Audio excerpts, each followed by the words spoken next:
आज की कहानी है पुरानी परंपरा। गर्मी की दोपहर थी। आंगन में आम के पेड़ की छांव में बैठी सुमित्रा देवी सिलाई कर रही थी और पास में ही उनकी बहू आराध्या बैठी थी। दोनों के बीच एक गहरी खामोशी थी जिसमें बहुत कुछ अनकहा था। आराध्या की शादी को 4 साल हो चुके थे, लेकिन सुमित्रा देवी से उसकी बातचीत हमेशा सीमित रहती थी।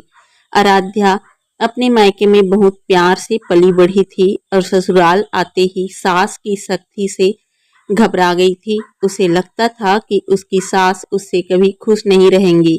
वहीं सुमित्रा देवी भी अपने जमाने की परंपराओं में बंधी हुई थी और नई पीढ़ी की सोच को अपनाने में कठिनाई महसूस करती थी।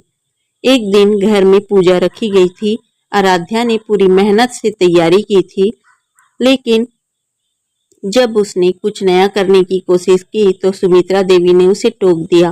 बेटा, हमारे घर में यह परंपरा नहीं है। यह सुनकर आराध्या का मन दुखी हो गया, लेकिन उसने कुछ नहीं कहा। रात में जब सब सोने चले गए तो सुमित्रा देवी को लगा कि शायद उन्होंने आराध्या के उत्साह को ठेस पहुंचाई है। उन्होंने सोचा, क्या मैं अपनी बहू को समझने में असफल हो रही हूँ? लेकिन पुरानी सोच और मान्यता उन्हें रोक देती थी।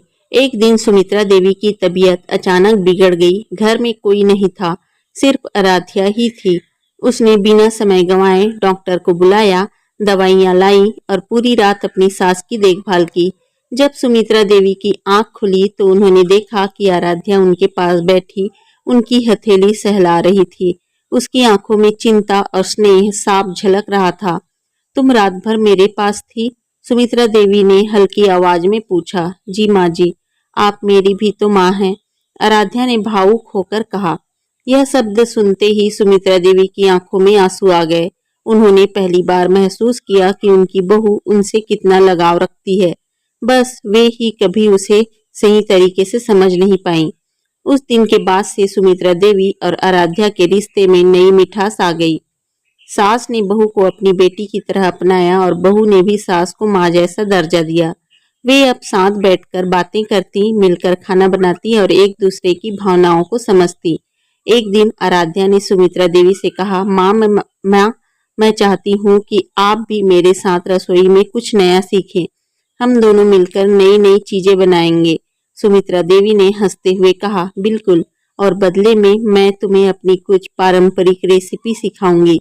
धीरे धीरे घर का माहौल बदलने लगा। अब न केवल सास बहू का रिश्ता मधुर हो गया, बल्कि परिवार के अन्य सदस्य भी इस बदलाव को देखकर खुश रहने लगे। सच्चे रिश्ते प्यार और समझदारी से बनते हैं। इस कहानी ने यह साबित कर दिया कि अगर दिल से अपनाने की कोशिश की जाए तो सास बहू का रिश्ता भी माँ बेटी की तरह खूबसूरत बन सकता है। यह सिर्फ एक प्रयास और आपसी विश्वास की बात होती है, जिससे परिवार में प्रेम और सौहार्द बना रहता है। तो दोस्तों, आपको आज की यह छोटी सी कहानी कैसी लगी? पसंद आया है तो लाइक कीजिए, शेयर कीजिए, चैनल को सब्सक्राइब कर लीजिए। मिलते हैं आपको एक अच्छी सी नई कहानी के साथ। तब तक के लिए बाय बाय। यहाँ तक सुनने के लिए आपको दिल से शुक्रिया।